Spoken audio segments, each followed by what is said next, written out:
जय हिंद दोस्तों, पीआई की चर्चा में आज आप सभी का स्वागत है। आज हम लोग 1992 ईयर के प्रश्नों को यहाँ पर डिस्कस करने जा रहे हैं।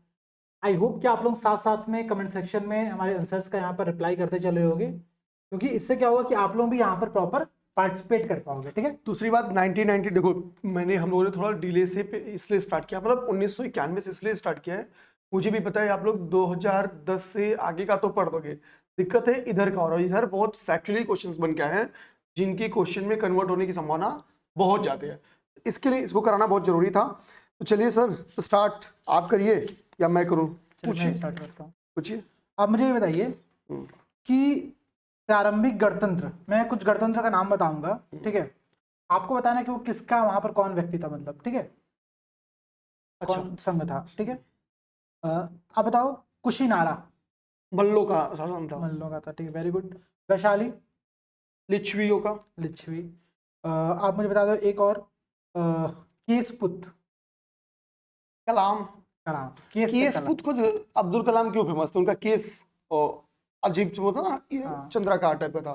तो केसपुत मतलब कलाम। ठीक है, कुछ और भी है, मैं याद करा देता हूँ। कपिल वस्तु के शाक्य, हाँ। तुमसुमार पर्वत के आपके भग्ग थे, भग्ग। अलकप्प के बुली, राम ग्राम के कौली, और पिपली वन के मोरी। इतना और आप सबसे सबको बड़े याद करना राम है। ग्राम, जहाँ तक मैं समझ रहा हूँ, जहाँ हम लोग डिस्कस कर रहे हैं, ये राम ग्राम है। राम ग्राम का कुशीनारा, कुशीनारा बगल में पड़ेगा आपका। राम ग्राम सर गौतम बुद्ध का ननिहाल था वो शायद। है।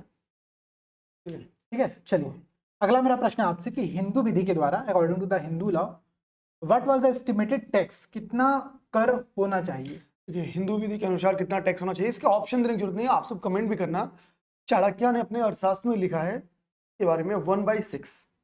1/6। और सारे Hindu dynasty, maximum Hindu dynasty ने इस 1/6 के कानून को फॉलो किया है। इसीलिए राजा को लोग सटभोग धृता भी कहते थे, मतलब वो 1/6 भाग को भोग करता था। ठीक है, अच्छा मेरा आपसे अगला प्रश्न है कि क्षणिकवाद, ठीक है, इसका इंग्लिश अगर मुझे कहीं मिल जाए तो मैं बता देता हूँ। World is unstable and the transient, ये किस धर्म से संबंधित है? चार ऑप्शन आपके सामने है, बौद्ध, जैन, वेदांत और गीता। नहीं, इसका संबंध बेसिकली बौद्धिज्म से है। क्षणिकवाद का सिद्धांत जो था, ये गौतम बुद्ध के द्वारा दिया गया सिद्धांत है। ठीक है, अच्छा बौद्ध धर्म के संदर्भ में कुछ पॉइंट मैं आपको एक बार बता देता हूँ। बौद्ध धर्म एक ऐसा धर्म है जो आत्मा में बिलीव नहीं करता है, लेकिन पुनर्जन्म में करता है। पुनर्जन्म में बिलीव करता है। ठीक है, ये बहुत इंपॉर्टेंट पॉइंट है। ये धार्मिक कर्म कांड, वैदिक धर्म इसमें बिलीव नहीं करते ईश्वर हैं। की सत्ता में ट्रस्ट नहीं करते हैं। ठीक है, बिल्कुल। और इन्होंने कुछ शिल्प शिल्प मतलब कुछ जातियों को निम्न वर्ग का माना है। ठीक है, हाँ। ये बात हम लोग को याद करनी है। चलिए ठीक है, नेक्स्ट पूछिए। अगला मेरा आपसे प्रश्न है अभी, अष्टाध्यायी, हाँ, ये किसकी बुक है? अष्टाध्यायी पाणिनि की बुक है। पढ़ने की बुक है। ठीक है, कामसूत्र। वात्स्यायन। ठीक है, अब आप पूछिए। ठीक है सर, आप मुझे बहुत सिंपल सा क्वेश्चन है कि अगर हम लोग भारत के पश्चिमी छोर पे जाएं और वहां से हम लोग भारत के पूर्वी छोर पे जाएं, तो दोनों छोरों के बीच में टाइम डिफरेंस कितना देखने को मिलता है? बहुत सिंपल सी बात है, ये 2 घंटा होता है। जहाँ थोड़ा बहुत सिंपल क्वेश्चन रहेगा वहां ऑप्शन दे देंगे, अभी बहुत सिंपल है तो इसलिए नहीं दे रहा है। दरअसल प्रीवियस ईयर में जो क्वेश्चंस आए आपके इस ड्यूरेशन में बहुत सिंपल क्वेश्चन हाँ। थे, टू द पॉइंट वाले क्वेश्चन रहते थे, तो परेशान नहीं होना। देखिए मैं बताता हूँ कि गुजरात में आपका एक, देखिए दोनों जो पॉइंट पड़ते हैं एक्सट्रीम पॉइंट, एक गुहार मोती है और एक आपका पड़ता है किबूथी।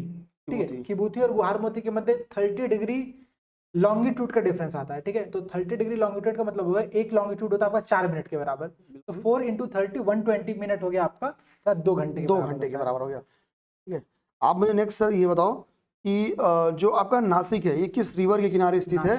गोदावरी, शिप्रा, महानदी या सतलज? मैं सब बता देता हूँ।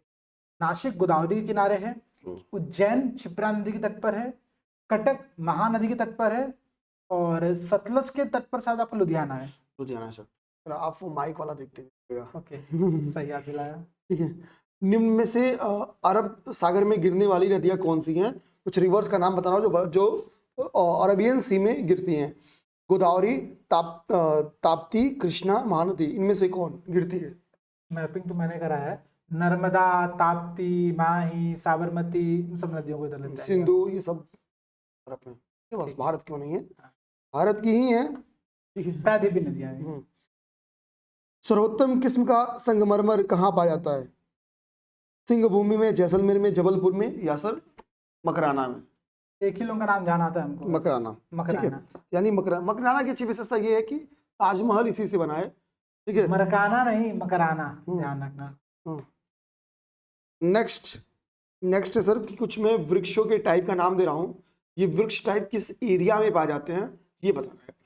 जैसे सिनकोना, सागौन, पहले दो ऑप्शन देता हूँ, इनको मैच कराइए। मैं सब बताता हिमालय हूँ। की अरे मैं तराई बता से, देता हूँ। मध्य भारत से, सुंदरबन से और हायर एरिया ऑफ हिमालय आई से। एम वेरी स्मार्ट, आपको कोई में पूरा क्वेश्चन ही याद है वाला। देखिए, सुंदरी वृक्ष सुंदरवन में पाई जाती है, बिल्कुल सर। ठीक है। देवदार, देवदार क्या है ना कि वो एक देवों वाला वृक्ष है, तो देवदार कहाँ पाया जाएगा? पर्वत के सबसे ऊंची चोटी पर, तो सबसे उच्च हिमालय में पाया जाएगा, ठीक है। उसके बाद जो आपका तराई क्षेत्र पड़ता है, उस तराई क्षेत्र में निशान से थोड़ा सा आगे और स्ट्रेट, थोड़ा सा आगे, हाँ, क्योंकि वो कैमरा क्या हो रहा है, घूम रहा है बार बार। तराई क्षेत्र में आपका सागौन होगा, और उसके बाद आपका पड़ता है एक सिनकोना। सिनकोना मध्य भारत के क्षेत्र में पाया जाता है। Okay okay. और नेक्स्ट मेरा क्वेश्चन, बाकी मैंने 5 पूछ लिया, बता दीजिए इंदिरा नगर कहाँ से निकलती है? रावी, ब्यास, सतलज या चंबल? हरिके बैराज, सतलज। सतलज, ठीक है।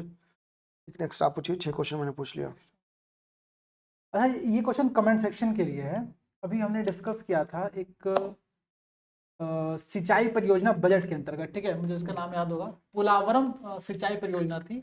उसी को हम लोग इंदिरा सागर सिंचाई परियोजना भी कहते हैं। तो वो किस नदी के तट पर लोकेट बनाया जा रहा है, इसका आंसर आप लोग कमेंट सेक्शन में दो, ठीक है। चलिए, मेरा आपसे प्रश्न निशान सर, ओके, जी रेडी हैं आप?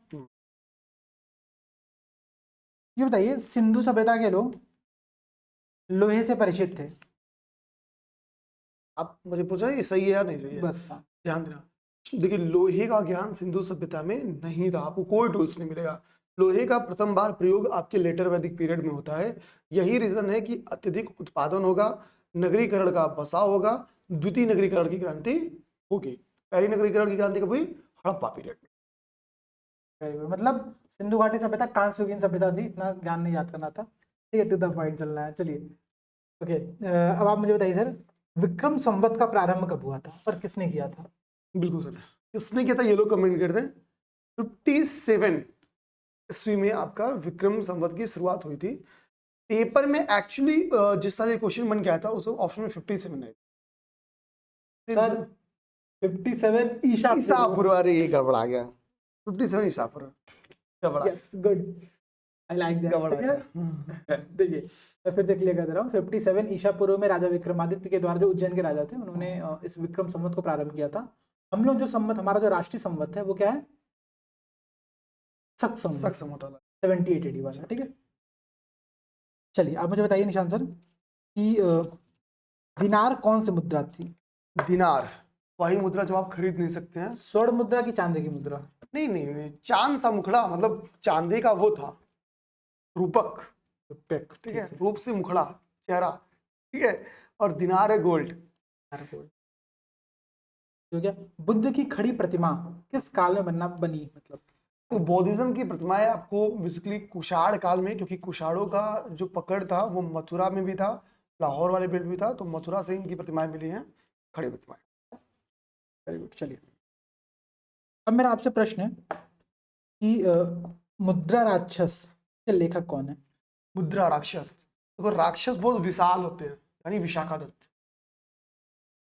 गुड पॉइंट, याद करने का तरीका अच्छा है। और किसने अपनी राजधानी को थानेश्वर स्थानांतरित कर दिया था?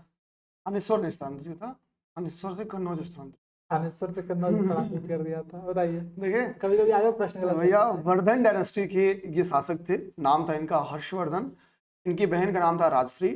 राजश्री विधवा हो चुकी थी, अर्थात इनके पति की हत्या कर दिया थे गौड़ नरेश शशांक ने। तो राजश्री आत्मदाह कर रही थी, जिसको जिनसे बचा लेते हैं हर्षवर्धन और कहते हैं बहन तुम्हारा शासन मिल के चलाएंगे। तो कन्नौज से भाई बहन मिल के शासन चलाते हैं। ये अपना थानेश्वर तो हरियाणा में पड़ता है शायद। हाँ। वो मतलब तो पूरा अपनी ये- बहन, इनकी बहन के शासन चलाने में ये मदद कर सके, इसलिए इन्होंने गद्दी ही मतलब वही बदल दिया। अच्छा, हर्षचरित किसकी पुस्तक है?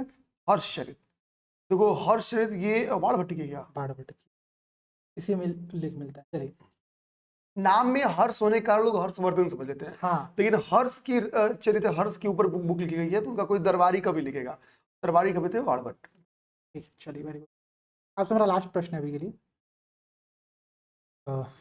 ओंकारवाट का मंदिर ओंकारवाट का मंदिर किसने बनवाया था? ऑप्शन देंगे क्या? नरसिंह वर्मन, सूर्यवर्मन, कोई ऑप्शन है? सूर्यवर्मन, सूर्यवर्मन तीन द्वितीय। बनाया था। तो कंबोडिया के राजा थे, कंबोडिया के राजा। 1125 ईस्वी में इसका निर्माण कराया गया था। ठीक है, अब आप पूछिए। ठीक है सर, नेक्स्ट क्वेश्चन मेरा है और वो क्वेश्चन आपका है आपके इकोनॉमिक ज्योग्राफी से संबंधित है, इंडियन इकोनॉमिक ज्योग्राफी। आपको बताना निम्न में से कहाँ जल विद्युत गृह उपस्थित है? ठीक है, हाइड्रो इलेक्ट्रिक पावर कहाँ पाया जाता है? कोयना, नेवेली, काठगोदाम, ट्रॉम्बे। कहाँ पे हाइड्रो इलेक्ट्रिक पावर प्रोजेक्ट स्थित है? मैं फिर से कोयना आपका महाराष्ट्र में स्थित है, नेवेली आपका तमिलनाडु में स्थित है। बताइए वो कौन सा लोकेशन है? कोयना, नेवेली, काठगोदाम और ट्रॉम्बे में, जहां पे आपका नेवेली। ठीक है, तो आंसर नेवेली सही है। नेवेली महाराष्ट्र में है। महाराष्ट्र बेसिकली आपकी कहाँ पर है? महाराष्ट्र। ठीक है, नहीं नेवेली गलत वही है कह सर। रहा हूँ मैं। कोयना इसका सही आंसर। नेवेली तमिल वहां पे है, तमिलनाडु में, ये गलती हो गया। नेवेली तमिल, यहाँ पे ताप विद्युत संयंत्र स्थित है, ना कि जल विद्युत संयंत्र। ठीक है, नेवेली में, हाँ नेवेली में आपकी ताप विद्युत संयंत्र है, ना कि जल विद्युत संयंत्र। जल विद्युत संयंत्र मैक्सिमम महाराष्ट्र में। नेवेली जैसे आपका कोयना आपका वहीं पे है, मीरा, पुरड़ा, ये सब वहीं पे है। थोड़ा गड़बड़ा जा रहा है। चलिए मैं फिर से क्लियर कर दे रहा हूँ। कोयना महाराष्ट्र में है और सर का आंसर था जल विद्युत वाला पूछा था आपने, वो उसका आंसर था। ठीक है, अगला क्वेश्चन है कि लौह क्षेत्र निम्नलिखित में से कौन सा आयरन ओर रीजन है? कौन सा लौह क्षेत्र है? तो बिहार का सिवान, झारखंड का झरिया। ठीक है, झरिया तो कोयला के लिए फेमस है। हाँ, कुद्रेमुख, सिंहभूमि। कोयला काला है। कुद्रेमुख कर्नाटक में है। कुद्रेमुख का जो नाम पड़ा है ना, वो नाम भी बड़ा इसीलिए पड़ा भी है कि वो घोड़े की शक्ल की तरह से दिखता है, वो जो ऊपर की चोटी है। तो उसका कोयला से क्या संबंध? नहीं तो कुद्रेमुख सही है। और ये लोहे बाराबुदन की पहाड़ी हो, बेल्लारी हाँ, बाराबुदन की हो, पहाड़ी। हॉस्पेट हो, कुद्रेमुख हो, ये सब कर्नाटका में स्थित है। सर नेक्स्ट क्वेश्चन मैं वर्ल्ड ज्योग्राफी से आपसे पूछूंगा। वर्ल्ड ज्योग्राफी से मेरा जो क्वेश्चन है वो है आपको बताना है कि हेली क्या है? प्लैनेट है, सैटेलाइट है यानी उपग्रह है, एस्ट्रॉयड है यानी पिक्सल तारा है, या आर्टिफिशियल सैटेलाइट है, कृत्रिम उपग्रह है? एस्टेरॉइड है, बहुत पुराना है। यानी हेली एक पुच्छल तारा है। ठीक है सर, सही है। आप बताइए सर कि किस तारीख को सबसे बड़ा दिन होगा? Which of the longest day date? 22 जुलाई, 25 दिसंबर, 21 जून या 23 मार्च? 21 जून। इक्विनॉक्स की स्थिति कब आती है? 5 और सितंबर में। मार्च और सितंबर। 21 मार्च और 23 सितंबर को आपकी इक्विनॉक्स की स्थिति आती है, अर्थात यहाँ पे दिन और रात इक्वल हो जाते हैं। और लॉन्गेस्ट डे की अगर आप बात करोगे, देखो आपसे लॉन्गेस्ट डे की बात बोल रहा है, यानी जाहिर सी बात है वो नॉर्दर्न हेमिस्फीयर मतलब उत्तरी गोलार्ध की बात बोल रहा है। ठीक है, तो वो आपका हो गया 21 जून। 21 जून को हम लोग अंतर्राष्ट्रीय योग दिवस भी बनाते हैं। आप लोग बताओ कमेंट सेक्शन में 2024 की थीम क्या थी योग दिवस की। मैं 3 क्वेश्चन और आपसे पूछूंगा सर। ग्रहों के बारे में निम्नलिखित में से कौन सा स्टेटमेंट सही है? ठीक है, तो वो है पहला स्टेटमेंट कि ये प्रकाशहीन होते हैं किंतु चमकते नहीं है। सेकेंड स्टेटमेंट है ये प्रकाशवान होते हैं किंतु चमकते हैं। थर्ड स्टेटमेंट है ये अप्रकाशवान होते हुए भी चमकते हैं। थर्ड स्टेटमेंट सही है। थर्ड स्टेटमेंट सही है, यानी ग्रह क्या होते हैं बेसिकली, ये लोग तारों से लाइट ले लेते हैं, फिर चमकते हैं, खुद का प्रकाश नहीं होता है। नेक्स्ट सर असर्शन रीजन का क्वेश्चन आपसे, स्टेटमेंट रीजन का। तिथि निर्धारक रेखा ग्रीनविच से 12 आवर का डिफरेंस रखती है।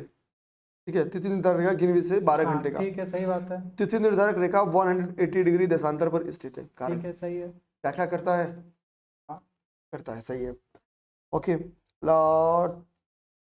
आज हाँ बस एक लास्ट क्वेश्चन आज का, मतलब आज का नहीं अभी तत्काल का। किसी जहाज को सबसे कम समय में एक स्थान से दूसरे स्थान तक जाने में, यार ये इसका आंसर यही लोग दे नहीं, इसका आंसर लोग दे, लेकिन मैं क्लियर बोल दे रहा हूँ। इसको मैंने गूगल भी सर्च किया, मुझे कहीं पर एक्सप्लेनेशन नहीं मिला। और ये जो ये लॉन्गिट्यूड मानते सर आंसर ना, बिल्कुल गलत आंसर है। एक जहाज से एक जगह से दूसरी जगह जाने में जो मिनिमम टाइम लगेगा। मैं आज फिजिक्स बताता हूँ आप लोगों को, हम लोग पढ़ते में रिलेटिव वेलोसिटी कॉन्सेप्ट। तो जो ओशन करंट की स्ट्रीम डायरेक्शन होती है ना, उस डायरेक्शन में अगर आप फ्लो कर जाओगे तभी आप टाइम से पहुंच पाओगे, जल्दी पहुंच पाओगे। अब ये क्या लॉन्गिट्यूड एक्सप्लेन करा मुझे समझ में नहीं आया। याद कर जाओ आप लोग, ठीक है, स्किप कर जाओ क्वेश्चन आप लोग। अब आप पूछिए सर। अब मैं पूछता हूँ, चलिए आप बताइए मुझे। बाजार नियंत्रण मार्केट कंट्रोल ट्रेंड किसने लागू किया था? मार्केट कंट्रोल ट्रेंड वो लागू करेगा जिसके ड्यूरेशन में इकोनॉमी पस्त हो चुकी होगी, यानी खिलजियों के ड्यूरेशन में। अलाउद्दीन खिलजी करता है सर। अलाउद्दीन खिलजी करता है। अलाउद्दीन खिलजी ने सहना मंडी की स्थापना किया था। सहना मंडी की स्थापना मलिक कबूल था। मलिक कबूल था और मलिक याकूब था दीवान रियासत। हाँ, रियासत से आप समझाना याकूब, उसका पूरा नाम क्या है? दीवान रियासत मलिक याकूब। मलिक याकूब। ठीक है, मालिक है तो रियासत होगा। दोनों मलिक मलिक है, हालांकि सेना मंडी मलिक कबूल है और ये मलिक याकूब है। ठीक है, चलिए अब मैं आपसे एक प्रश्न पूछ रहा हूँ, अब मुझे बताओ वास्को डी गामा भारत के किस तट पर आया था पहले? ठीक है, वास्को डी गामा 1498 में भारत आए थे। भारत आए थे तो जमोरिन नामक शासक का यहाँ पे राज चलता था। जमोरिन एक्चुअली टाइटल हुआ करते थे वेस्टर्न घाट के शासकों का। अब आप सर क्वेश्चन में बोलते कोरोमंडल तट पे था। कालीकट, कालीकट, सॉरी कालीकट पर आए थे और वहीं के शासक जमोरिन जो भी थे। जमोरिन टाइटल था, नाम था। हाँ, मैं पहली बार सुन रहा हूँ कि ऐसा कुछ था। ठीक है, चलिए आप मुझे बताइए कि टोडरमल, टोडरमल का नाम क्यों फेमस है? टोडरमल का नाम इकोनॉमिक सेक्टर में फेमस है। ये इसका कमेंट करके आंसर बताएं। टोडरमल ने जो पद्धति अपनाई थी वो शेरशाह के ड्यूरेशन से अपनाई थी। मैं ऑप्शन दे देता हूँ आप लोगों को, मिलिट्री कैंपेन, लैंड रेवेन्यू, हास परिहार और पेंटिंग, इन चारों में अब से तो मैंने किस बता दिया इकोनॉमिक सेक्टर से संबंधित है। ये लोग बताते हैं। Very good. नेक्स्ट क्वेश्चन, हम्म, नेक्स्ट क्वेश्चन। भैया आप लोग रिवीजन करते चलो, सीधी सी बात है। और कमेंट बॉक्स में कमेंट करके जरूर बताओ कि भाई साहब आपके कितने क्वेश्चन सही है, क्योंकि हमने 100% वही पीआईक्यू क्वेश्चन पूछे हैं जो पेपर में बन के आए, अपनी तरफ से नया आने वाला क्वेश्चन नहीं। उद्देश्य भी है ये। ठीक है, चलिए औरंगजेब ने बीजापुर की विजय कब की थी? बीजापुर बिल्कुल सही। ये मतलब 1586 की घटना है, 1686 घटना है। 1686 घटना, 1500 में तो वो रहा होगा, बड़ा होगा। 1686 में 1707 में अकबर औरंगजेब खत्म हो जाता है। हाँ 1686, 87 में कोलकाता गोलकुंडा जीता था। बीजापुर दिया 1686 में, वही याद करता हूँ। हाँ 1687 में गोलकुंडा जीता था, मतलब बीजापुर के बाद गोलकुंडा जीतता है।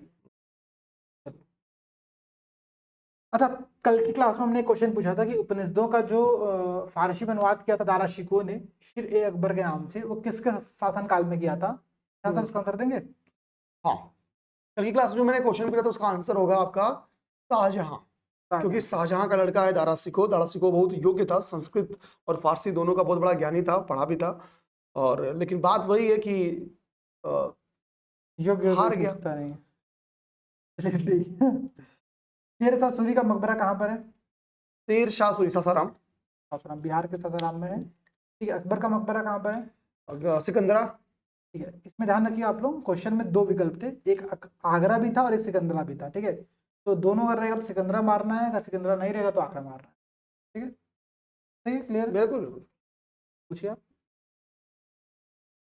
आप चल मुझे बताइए, चलिए स्थल मंडल का क्वेश्चन मैं पूछता हूँ आपसे, पेपर में आता कि चलिए आप बताना, आपको बताना है कि जो कॉन्टिनेंट है, सबसे स्मॉलेस्ट कॉन्टिनेंट और सबसे बिगेस्ट कॉन्टिनेंट कौन सा है? एशिया हमारा सबसे बड़ा है। हाँ, और सबसे छोटा आपका पड़ जाएगा ऑस्ट्रेलिया।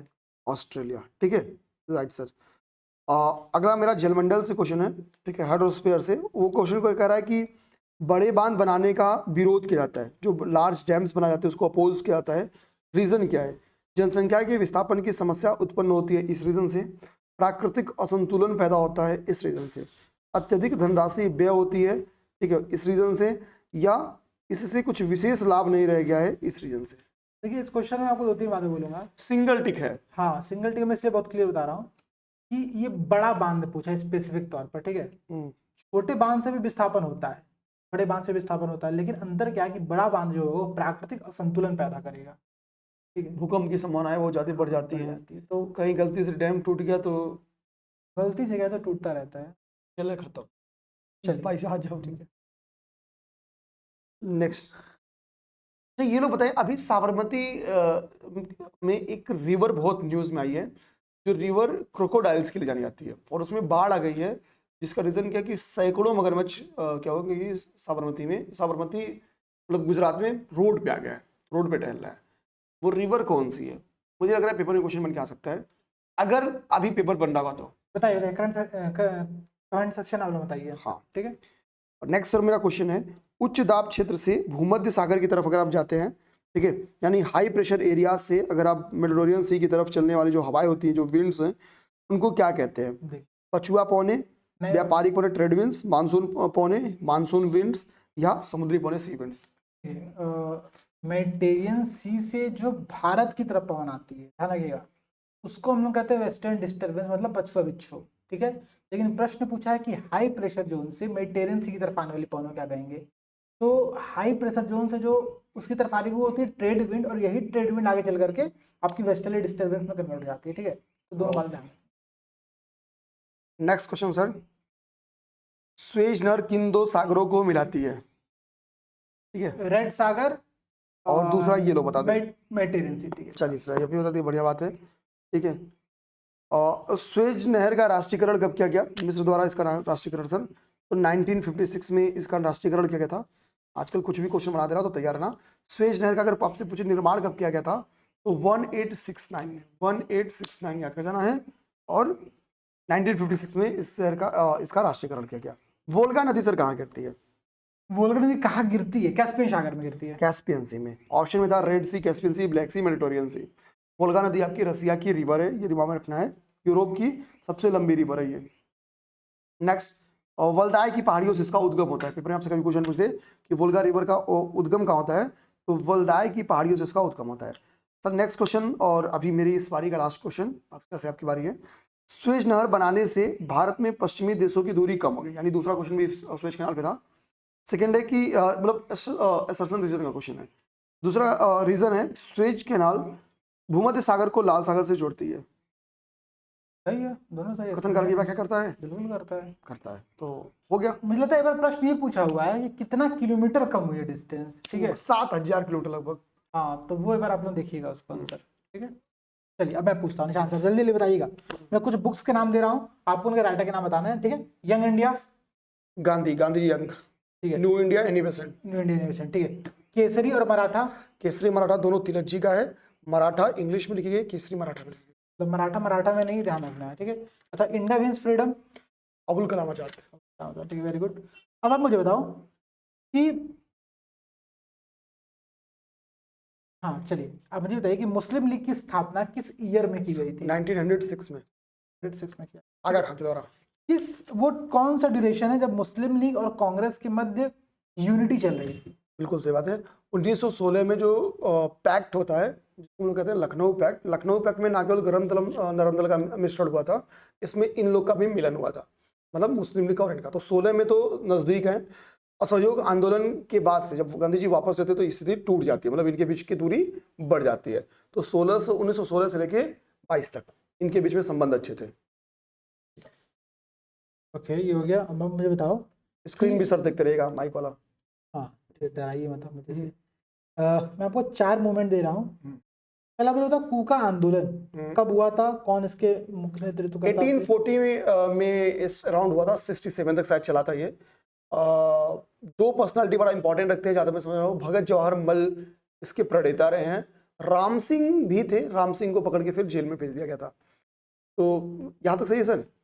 अब आगे देखिए, आपसे अगर पेपर में क्वेश्चन पूछ दे कि इसी टाइप से मिलते हुए कुछ मूवमेंट है, कोली, कोल, कुका, कुकी, ये मूवमेंट कब हुआ, तो ये शायद ऑर्डर यही है। ये ऑर्डर है, कोली, कोल, कुका, कुकी। तो कभी ऑर्डर में दे दे कि इनको कालानुक्रम के अनुसार अरेंज करिए। तो पहले स्त्रीलिंग वाला फैक्टर उठा। देखो मुझे नहीं पता कि कोली, ये समझाने का तरीका है बस। कोली, तो कोली का पुलिंग की जगह कोल, कोली, कोल, फिर कुका, फिर कुकी। ठीक है, तो ये क्रम है, याद कर जाओ। ये कोली, कोल, कुका को याद कर लो। और कुका का आपने ये आदि कर लिया, 1840-1872 के मध्य हुआ था, क्लियर है। अच्छा मुझे बताइए सर, निशान सर, कि बारदोली सत्याग्रह किस ईयर में हुआ था? बारदोली, बारदोली, बारदोली, बारदोली, यस, 18 में हुआ था क्या? 1918 में हुआ था क्या? बाउंसर क्वेश्चन निशान सर के लिए। 17 में? नहीं, 19 में? नहीं, एक से आगे बढ़ते चले। 1928 में। अरे भाई, 10 साल पीछे है। सूरत के बारदोली तालुका में ही हुआ था। तो हमको सरदार वल्लभ भाई पटेल थे, यहीं की महिलाओं ने पटेल जी को कुछ टाइटल दिया था, सरदार टाइटल दिया था, सरदार की टाइटल दिया था। ठीक है, अच्छा भाई मैं 10 साल पीछे था। थोड़ा बड़ा नहीं ये होता है। चलिए, लाल कुर्ते मूवमेंट, ये इसके में प्रणेता कौन थे? ठीक है, तो खान अब्दुल गफ्फार खां, जिन्हें हम लोग सीमांत गांधी के नाम से भी जानते हैं। सही सर। इन्हीं के द्वारा खुदाई खिदमतगार नामक आंदोलन चलाया गया था 1930 में। अब आपसे अगर पेपर में क्वेश्चन आ जाएगा, खुदाई खिदमतगार और सविनय अवज्ञा आंदोलन में से कौन पहले व कौन बाद में, तो सविनय अवज्ञा आंदोलन पहले स्टार्ट हुआ था, उसके पहले दांडी मार्च स्टार्ट हुआ था। सविनय अवज्ञा आंदोलन को सपोर्ट करने के लिए ही पश्चिमी और उत्तर पश्चिमी प्रांत में खुदाई खिदमतगार मूवमेंट चलाया था सीमांत गांधी जी ने सविनय अवज्ञा आंदोलन के समर्थन में। इसका पूरा नाम भी था खुदाई खिदमतगार सविनय अवज्ञा आंदोलन मूवमेंट।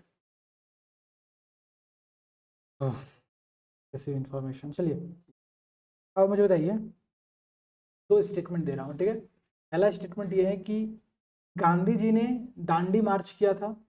सेकंड स्टेटमेंट ये है कि वे भारत की गरीब जनता को निःशुल्क नमक प्रदान करना चाहते थे। बिल्कुल सर। दोनों में से कौन सा सही है, कौन सा गलत है? देखिए मेरी बात सुनिए कि गांधी जी का ये उद्देश्य था भारत की जनता को निःशुल्क प्रदान करना नहीं।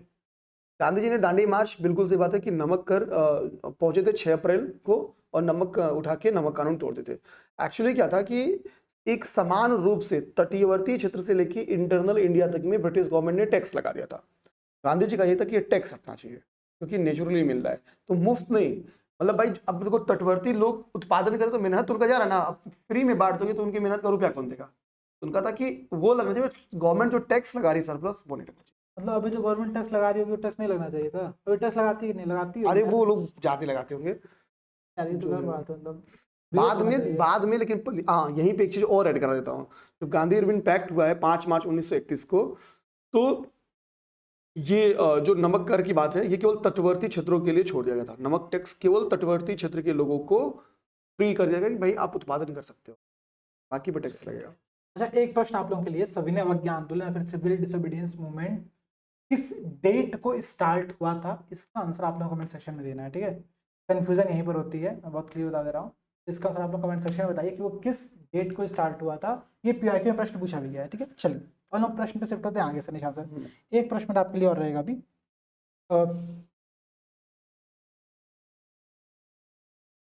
तुम मुझे खून दो मैं तुम्हें आजादी दूंगा, ये किसका कथन है? ऑप्शन बता दीजिए, ये लोग बता देंगे। सुभाष चंद्र बोस, भगत सिंह, रास बिहारी बोस और बटुकेश्वर दत्त।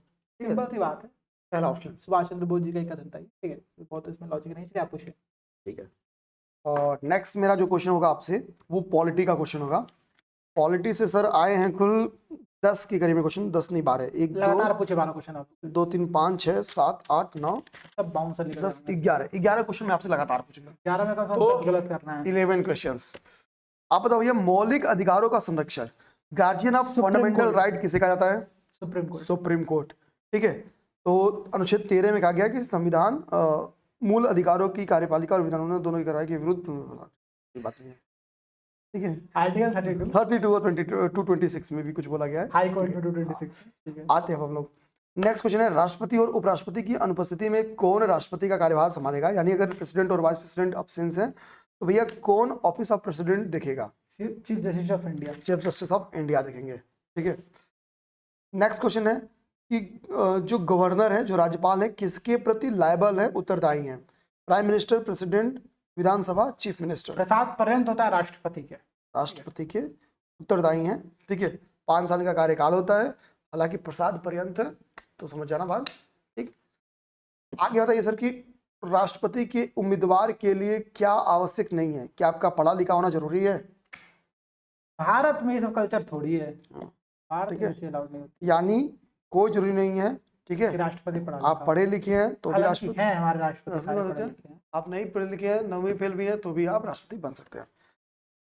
कंप्लीट एज 35 सही है। हाँ संसद चुने जाने की योग्यता सही है। बिल्कुल। देश का नागरिक होना भी जरूरी है। नेक्स्ट में सर, राष्ट्रपति शासन लगाया जा सकता है 1 साल के लिए, 2 साल के लिए, 4 साल के लिए, 6 साल के लिए,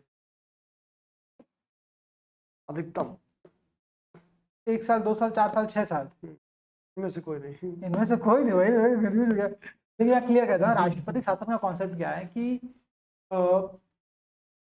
जब लगता है तो उसके बाद राष्ट्रपति शासन आर्टिकल 356 की बात हो रही है, ठीक है। जब लगता है तो 2 कारणों से लगता है, मैं क्लियर बता देता हूँ। देखिए एक आर्टिकल 356 में प्रावधान दिया गया, एक आर्टिकल 365 में भी दिया गया, कंफ्यूज मत होना आप लोग। 356 ये कहता है कि अगर कोई राज्य संविधान का पालन नहीं कर रही, संवैधानिक रूप से नहीं चल रही है, तो वहां पर राष्ट्रपति शासन राष्ट्रपति लगा सकता है। या फिर आर्टिकल 365 ये कहता है कि अगर केंद्र ने कोई ऑर्डर दिया, कोई काम करने को कहा राज्य को, राज्य ने उस काम को नहीं किया, तो भी राष्ट्रपति शासन लगा सकता है, प्रेसिडेंट रूल लग सकता है, ठीक है। तो कारण 2 होते हैं, 6 महीने के इंटरवल में लगता है, पहले 6 महीने लगता है, फिर एक बार होता है अप्रूवल होता है। 1 साल बाद क्या होता है कि या तो देश के अंदर कहीं पर इमरजेंसी लगी हो, राष्ट्रीय आपातकाल लगा हो, या नहीं, और साथ साथ में उस राज्य में इलेक्शन कमीशन ये कहता है कि इलेक्शन कराना भी संभव नहीं है, तब वहां पर 2 साल के लिए और एक्सटेंड हो सकता है, तो 3 साल के लिए मैक्सिमम पीरियड तक प्रेसिडेंट रूल लग सकता है। ठीक है, नेक्स्ट है, कैबिनेट में सम्मिलित होते हैं कैबिनेट मंत्री। केवल कैबिनेट मंत्री, राज्य मंत्री और उप मंत्री इसमें शामिल नहीं होते हैं। किस सभा का अध्यक्ष उसका सदस्य नहीं होता है? किस सभा का अध्यक्ष उसका सदस्य नहीं होता है? राज्यसभा, लोकसभा, विधानसभा, Vidhan Parishad. Rajya Sabha. Rajya Sabha is right answer, क्योंकि वो उपराष्ट्रपति होता है। राज्यसभा का कार्यकाल, राज्यसभा के सदस्य का कार्यकाल कितने वर्ष का होता है? इनका 6 साल। ठीक है, हर 2 साल पे 1/3 लोग रिटायर होते जाते हैं।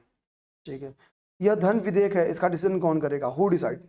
लोकसभा का अध्यक्ष। मनी बिल की बात हो रही है, मनी बिल लोकसभा का अध्यक्ष डिसाइड करता से आर्टिकल 110 में बोला गया है। निम्नलिखित में से किसका संबंध चुनाव आयोग से नहीं है? क्या चुनाव आयोग नोटिफिकेशन अबाउट द इलेक्शन जारी करता है? चुनाव की अधिसूचना जारी करना काम है इसका? है। अधिसूचना राष्ट्रपति या राज्यपाल जारी करता है। लोकसभा राज्यसभा के लिए राष्ट्रपति जारी करेगा, विधानसभा और विधान परिषद के लिए राज्यपाल जारी करेगा। यानी नोटिफिकेशन अबाउट द इलेक्शन ये जारी करने का काम राज्यपाल या राष्ट्रपति का है। बाकी अगर चुनाव चिन्ह अलॉट करने की बात हो तो उसका चुनाव आयोग का काम है। अगर वैधता से संबंधित कुछ बात हो, ठीक है, लेजिटिमेसी ऑफ इलेक्शन, तो भी आपका चुनाव आयोग की बात है। अगर शांतिपूर्ण ढंग से चुनाव की संपन्न कराने की बात हो टू कंप्लीट मतलब इलेक्शन को, तो भी ये काम किसका है? चुनाव आयोग का। नेक्स्ट सर मेरा है कि मेयर का कार्यकाल कितने साल का होता है? इनका टर्म उत्तर प्रदेश में 5 साल का होता है, हर राज्य में थोड़ा अलग अलग कॉन्सेप्ट इसका है। ठीक और है, अपन देख लेना, उत्तर प्रदेश में 5 साल है कॉन्सेप्ट। ओके। ऑपरेशन बस बस बस, बस। हो गया, पॉलिटी खत्म हो गया। सारा सही बताया मैंने। हाँ, हमको बता दे, पूछा हम का हम सारा सही बताया हैं। नहीं मेरा खराब करो। अभी तो एक तो कोनो हिस्ट्री का क्वेश्चन गलत किए थे तो। बारदोली सत्याग्रह नहीं याद है, बताइए। हे भगवान, दोबारा भूलेंगे नहीं यार। चलिए बताइए, आप मुझे क्वेश्चन बताइए। ब्रिटिश पार्लियामेंट में चुना जाने वाला पहला भारतीय कौन था?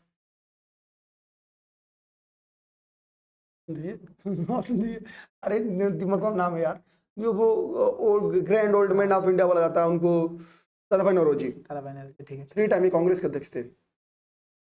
ये अच्छा फैक्ट बताया आपने, 3 टाइम कांग्रेस के अध्यक्ष। चलिए फिर आपसे प्रश्न है कि 1937 का जो इलेक्शन हुआ था में कांग्रेस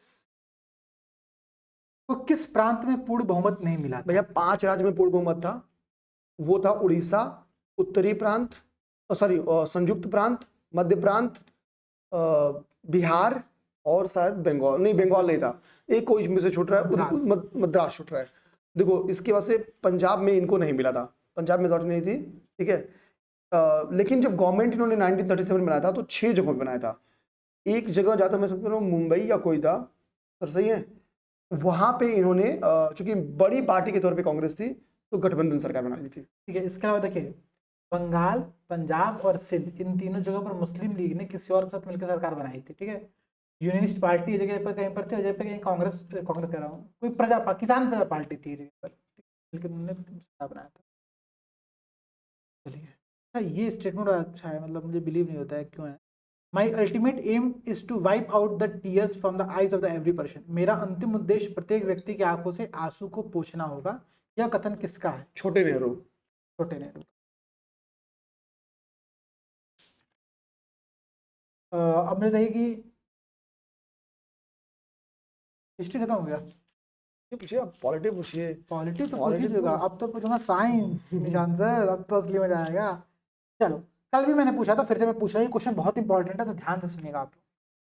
गाय के दूध में पीले रंग का कारण होता है कैरोटीन, सफेद रंग का कारण होता है कैसीन, और लैक्टिक एसिड भी गाय और भैंस के दूध में पाया जाता है। यही लैक्टिक एसिड होता है जब हमारे मांसपेशियों में जम जाता है जॉइंट्स में, तो क्या होता है कि थकान आती है। ठीक है, तो अगर आप थक रहे हो तो कारण है लैक्टिक एसिड, सिंपल सी बात। चलो, अब आप मुझे बताओ कि फूड प्रोसेसिंग के लिए, ये सब इंपॉर्टेंट क्वेश्चन है साइंस के, फूड प्रोसेसिंग के लिए किसका प्रयोग किया जाता है? तो अब आंसर है, 5 सेकंड का पॉज लीजिए, ये लोग कमेंट करें, बेंजोइक एसिड। कई बार क्वेश्चन रिपीट किया वाला तो याद ही होगा आप लोग। अब मेरा आपसे अगला क्वेश्चन है आंसर, ध्यान दीजिएगा, बहुत ध्यान दीजिएगा। जल का वाष्प में परिवर्तन, conversion of a water into vapour is called, ठीक है, नेचुरल, फिजिकल, केमिकल और बायोलॉजिकल। ये भौतिक परिवर्तन है सर। भौतिक परिवर्तन। ठीक है, और ऊर्ध्वपातन क्या होता है, सब्लिमेशन क्या होता है, कमेंट सेक्शन में एक बार आप लोग उसका एग्जांपल कपूर पोस्ट और कर। नेप्थलीन। नेप्थलीन बहुत अच्छे एग्जांपल्स है, ठीक है। फोटोग्राफी में उपयोगी तत्व, an important component of photography क्या है, ठीक है। 4 विकल्प दे टिक रहा हूँ। करिए आप लोग, सिल्वर ब्रोमाइड। वेरी गुड, इतना टाइम इन लोगों को मिल गया, टाइम के लिए बहुत मिल गया। बहुत सिंपल क्वेश्चन है ये सारे। तो दरअसल देखिए परेशान मत होना, हम लोग ये बहुत सिंपल क्वेश्चन है इसीलिए वन लाइनर। और अब तक हम लोग 70-80 क्वेश्चन पूछ चुके भाई। पर आयोग खुद ही वन लाइनर पूछा तो भाई हम कुछ कर भी नहीं सकते। हाँ अभी हम जब आगे शिफ्ट होते जाएंगे तो क्वेश्चंस का नेचर अपने आप चेंज होना स्टार्ट हो जाएगा, ठीक है। अभी बस याद करो साथ साथ में। What is the polymer of a natural rubber, प्राकृतिक रबर का बहुलक क्या है? आइसोप्रीन। आइसोप्रीन, ठीक है, वेरी गुड, ठीक है। चलिए अब मैं साइंस से कुछ कॉन्सेप्ट वाले क्वेश्चन आपसे पूछ रहा हूँ। सबसे पहला कॉन्सेप्ट ये है कि वस्तु की मात्रा बदलने पर क्या परिवर्तित नहीं होगा?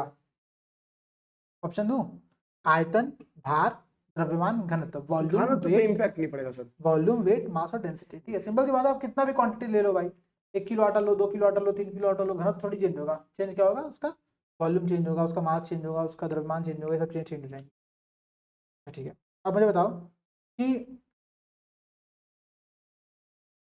जो सन होता है सनसेट के टाइम पर या फिर सनराइज के टाइम पर भी आप ले सकते हो, लाल क्यों दिखाई देता है? प्रकाश के प्रकीर्णन के कारण basically. Dispersion of a light. दरअसल क्या होता है, लाइट में विबग्योर ये कलर पाए जाते हैं आपके। विबग्योर में जो रेड कलर होता है उसकी वेवलेंथ सबसे ज्यादा होती है। और सनसेट या फिर सनराइज के टाइम पे सूर्य हमारे क्या होता है, सबसे क्षितिज पर होता है, सबसे दूर होता है, ठीक है। उसके कारण बाकी से सारा इधर उधर भी बाकी सारा बिखर जाता है। वो जो आता है रेड वाली हमको दिखती है, इसीलिए रेड के वो लाइट लगे रहते हैं, red light. Red lights. Red light वो नहीं, रेड लाइट ये दूसरा ट्रैफिक वाली की बात कर रहा हूं मैं। बताइए, एक क्वेश्चन है, गड़बड़ क्वेश्चन आगे पूछा है लेकिन फिर भी पूछ देता हूँ। गड़बड़ एक बार पूछा तो बार बार पूछ सकता है। एक लोहे का बॉल है और एक लकड़ी का बॉल है, दोनों का वेट बराबर है, दोनों को एक हाइट से गिराया जा रहा है, ठीक है।